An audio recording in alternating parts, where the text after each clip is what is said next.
Pessoal, vocês, espero que todos estejam bem, estejam com saúde, todo mundo quietinho em casa. Hoje a gente vai dar sequência aqui no nosso conteúdo. Vamos trabalhar o capítulo 6, que fala sobre a classificação periódica dos elementos. Bom, antes da gente entrar no conteúdo em si, quero só lembrar vocês de novo das ferramentas aí disponíveis para vocês utilizarem, tá?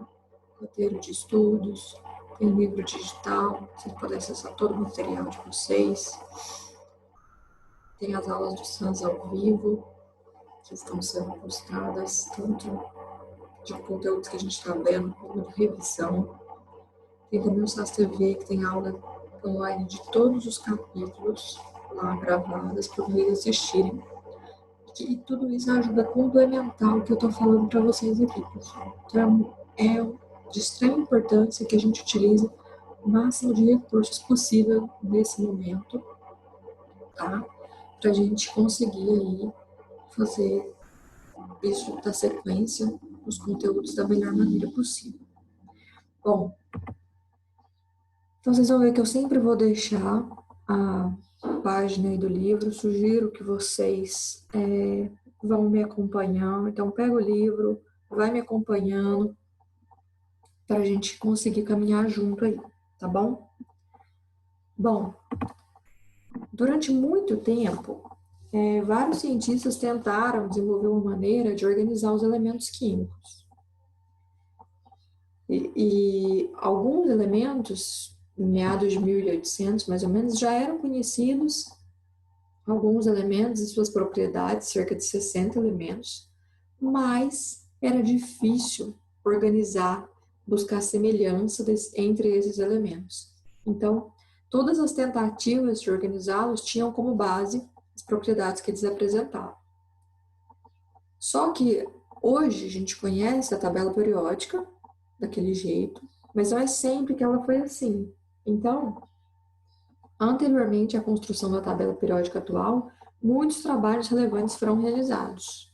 O primeiro deles é esse Tríades de Dobereiner, em 1829. Ele aplicava isso, ele conhecia, através da massa atômica dos elementos, ele observou que o bromo tinha propriedades parecidas com o cloro e o iodo. E ele observou que as massas, a massa do bromo era aproximadamente a média das massas do cloro e do iodo. Então, na época dele, eram conhecidos cerca de 54 elementos químicos, e ele observou que outros grupos também apresentavam essas características. Então, ele chamou esses grupos de tríades, por isso que chama a lei das tríades de Dobereiner. Então, basicamente, o que era isso? Elementos em grupos de 3, sendo que a massa do segundo é a média das outras massas atômicas. Então, tem aqui o elemento X, Y e Z, com massas 1, 2 e 3. E no caso, o Y aí, que é o do meio, o segundo elemento, ele tem a massa exatamente como a média das outras duas. Tá? Então, esse foi o primeiro trabalho aí relacionado a tentar organizar os elementos da tabela periódica. Depois disso, veio o parafuso de telúrico de Chartois, em 1862. Nesse caso, ele colocou os elementos químicos em uma linha espiral em volta de um cilindro, de acordo com a ordem crescente de suas massas atômicas. Então, ele foi seguindo aqui, ao longo desse cilindro, de acordo com os elementos que a massa ia aumentando. Então, ele colocou de novo em massa, em ordem de massa crescente. Então, fiquem atentos a isso, tanto na tríade de Dobereiner quanto no parafuso telúrico de Chartois, o que eles falavam em termos de massa, sempre em termos de massa. Depois disso, tem a lei das oitavas de Newlands, de 1865. O que ele dizia? A proposta dele foi muito criticada durante o período, Ele propôs a organização dos elementos em linhas horizontais de acordo com a ordem crescente das massas atômicas. Cada linha, ele falava que tinha 7 elementos, os quais estavam relacionados com notas musicais. Então, pela sua lógica, o oitavo elemento apresentava propriedades semelhantes ao primeiro. Então, ele deu o nome aí de Lei das Oitavas, por isso. Tá? Só que, após algumas décadas, o mérito do seu trabalho acabou que foi reconhecido por relacionar a periodicidade em função das massas atômicas dos elementos. Então, sempre, pessoal, tanto quando a gente trabalha com os modelos atômicos, quanto agora, a gente tem que levar em consideração que, ao longo do tempo, as coisas vão evoluindo, e isso não significa que o que foi feito lá atrás não é importante, tá? Então, sempre a gente tem que ter isso em mente, que, na verdade, só se chegou ao que é conhecido hoje devido aos estudos e aos experimentos que foram realizados há muitos anos atrás. Tá? Então, é de fundamental importância. Depois dele, veio Mendeleev, então, em 1869, e organizou os elementos também em ordem crescente de massa atômica. Ele observou uma periodicidade entre os elementos, ou seja, uma repetição nas propriedades. Então, ele também, de novo, traz aí essa ideia de massa atômica. E, por fim, a lei periódica atual, lei de Moseley, em 1913, a gente chega, então, nos elementos em ordem crescente de número atômico, que é como é conhecida, né, a forma da tabela periódica hoje em dia. E aí, então, agora a gente vai ver um pouco mais a fundo como que essa tabela é construída.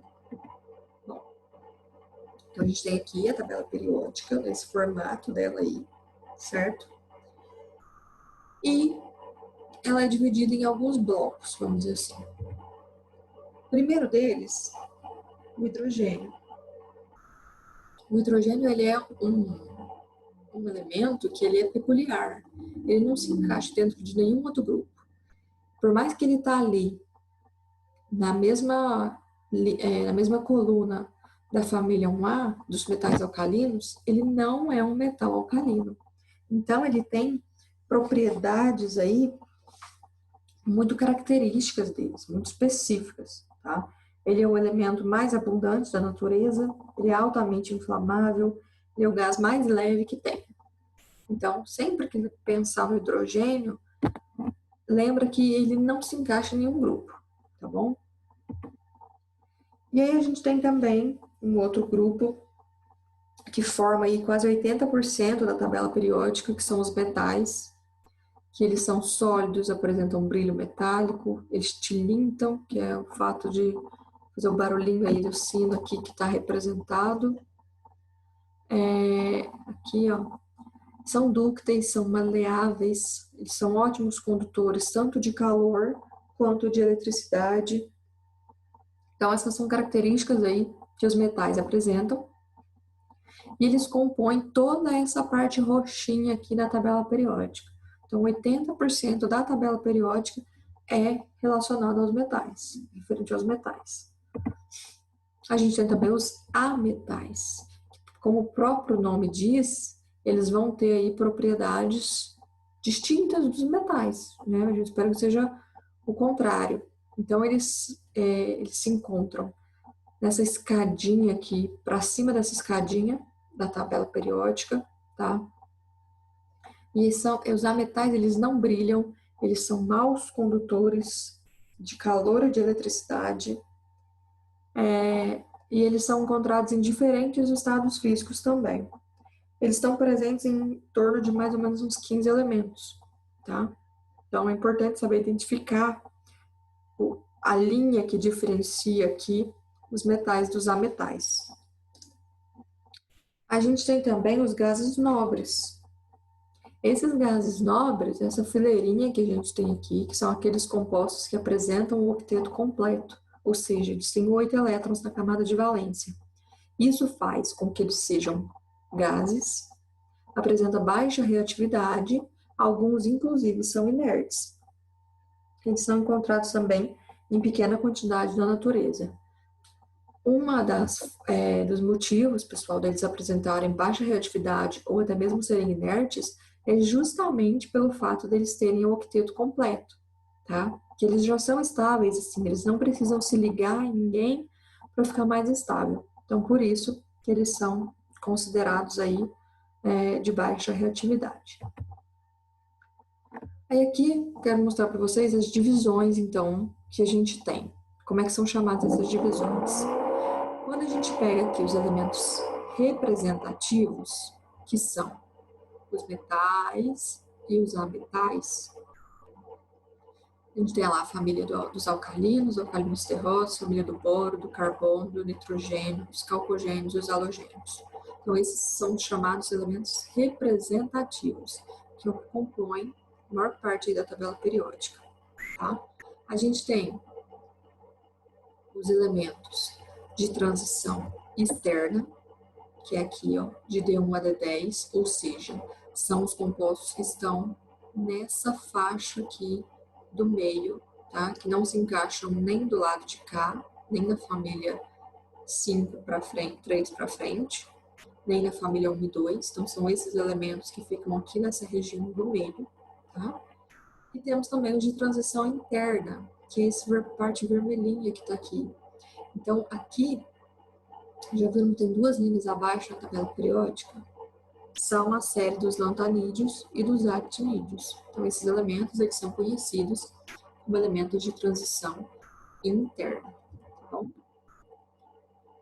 Então, como que se dá a organização da tabela periódica? Então, primeira coisa, né, que a gente viu que veio evoluindo lá em todos aqueles modelos que a gente viu no slide anterior, é que agora, ao invés de eu estar relacionando massa atômica, eu estou relacionando número atômico. Então, a tabela periódica ela é organizada de acordo com um número crescente, um valor crescente de número atômico, tá? Então, ela aumenta de 1 em 1. Além disso, ela é organizada em períodos, tá? Que são as linhas horizontais. Então, a gente tem aqui os períodos da tabela periódica. E a gente tem as famílias, que são os grupos. Então, a família dos alcalinos terrosos, do carbono, halogênios, etc. Que são as colunas da tabela periódica. Tá? Então, é dessa maneira que a tabela periódica se organiza. Então, pessoal, isso é de extrema importância a gente saber, porque essa organização da tabela periódica, nos dá diversas informações. Então, os elementos dentro da família e dentro dos períodos, eles têm características parecidas. Então, por isso que eles foram organizados dessa maneira. Isso nos dá informações muito importantes acerca dos elementos químicos, como, por exemplo, quantas ligações químicas ele faz, quantos elétrons tem na última camada de valência, enfim, diversas propriedades que podem ajudar a gente aí, na hora de propor ligações químicas e etc. Tá bom? Bom, pessoal, então como resumo aqui, né, desse capítulo, a gente tem que a segunda lei periódica atual, as propriedades físicas e químicas são funções periódicas dos números atômicos. A atual tabela periódica apresenta os elementos dispostos em ordem crescente de número atômico e é constituída por 18 grupos ou famílias e 7 períodos. E os elementos de uma mesma família apresentam propriedades químicas semelhantes, enquanto os elementos de um mesmo período têm números iguais de camadas eletrônicas. Tá? Então, é muito importante saber como procurar informações da tabela periódica. Então, aí fica para vocês atividades para a sala, para vocês fazerem, página 26 e 27, e as atividades propostas da página 28 e 29. Tá, pessoal? Qualquer dúvida que vocês tiverem referente ou ao conteúdo que eu expliquei ou às atividades, o canal de atendimento do SAS Conecta já está disponível, tá? Então, vocês podem entrar em contato comigo para tirar as dúvidas. Estou à disposição de vocês. Tarefa de casa online, tá? Fiquem atentos aos prazos. Não vou colocar prazo aqui, porque a coordenação está enviando o cronograma para vocês certinho, de cada capítulo. Então, mas fiquem atentos aos prazos, tá bom? Bom, pessoal, no mais é isso. Espero aí que vocês estejam realmente junto com a gente nessa, tá? Todo mundo fazendo a nossa parte, que logo, logo aí a gente tá junto de novo, tá bom? Mas enquanto isso, vamos trabalhar, vamos fazer isso da melhor maneira, tá bom? Bons estudos para vocês e até a próxima aula.